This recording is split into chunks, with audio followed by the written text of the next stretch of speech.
The Wandering Wight in Black Myth Wukong is most likely the first real boss you'll face in this new action RPG, but is definitely much more difficult than any of the other starting bosses in this game, and it feels almost like the developers put this tough boss here on purpose to make you get killed repeatedly. Now you can fight him at the very beginning of the game where you meet if you are highly skilled and understand the game's mechanics, and you can survive, but more than likely you'll simply get stomped into the ground over and over again. The Wandering Wight is definitely Black Myth's version of Elden Ring's Tree Sentinel, a punishing boss that the game throws out just to mess with you at the starting gate, though he is completely optional and can be easily skipped. Now, this is exactly what the Wandering Wight is for Black Myth.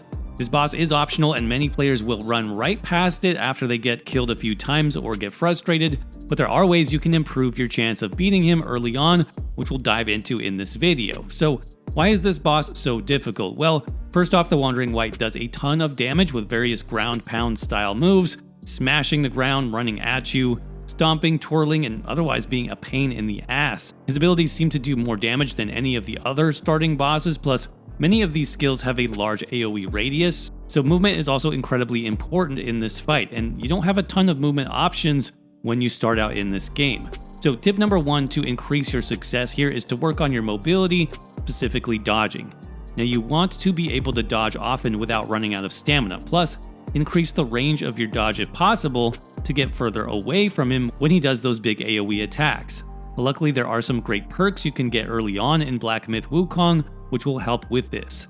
Simply come into your skill tree and under Foundation Skills and Stamina, put 2 spark points into Simian Agility to reduce the stamina cost of your dodge roll, and next put 1 more point into Deft Evasion to make your initial dodge take you further away from your target. Now next you'll want to increase your damage as well, because this boss takes a ton of hits before going down. Now the best way to skyrocket your damage early on in Black Myth Wukong is not any one particular skill or perk or weapon.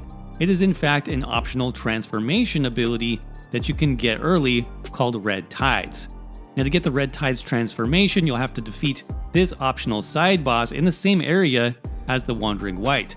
This boss wields a powerful 2-bladed weapon with flames coming out of it, but he's not that difficult to defeat once you learn his attack patterns, and once you do prevail here, you get to become him and take on all of his special abilities, which by the way, do a lot more damage, much more than your pitiful staff will do early on in this game. So yeah, the best trick I found to get started here and have an actual chance of winning is to start off with the Red Tides transformation and go ham. Hopefully you'll build up enough might to unleash the transformation special move, which also comes with some bonus burning damage against the target, and you can actually knock the boss out completely to do even more bonus damage. Now, this is a meter you'll need to keep an eye on, by the way, to execute that special flying attack. Now this is going to be crucial to get through the boss's first bit of health to give you a fighting chance on this, so I would definitely recommend that you start with that Red Tides transformation. And the great tip about transformations too in general in Black Myth is that they have their own health bar, so even if you get hit while in that form, it won't actually affect your own health bar when you transform back, so that is a great way to save on some health as well. Now while the boss is down, you want to continue to hammer away with your basic light attacks to build up your focus to eventually land a fully charged heavy attack for maximum damage.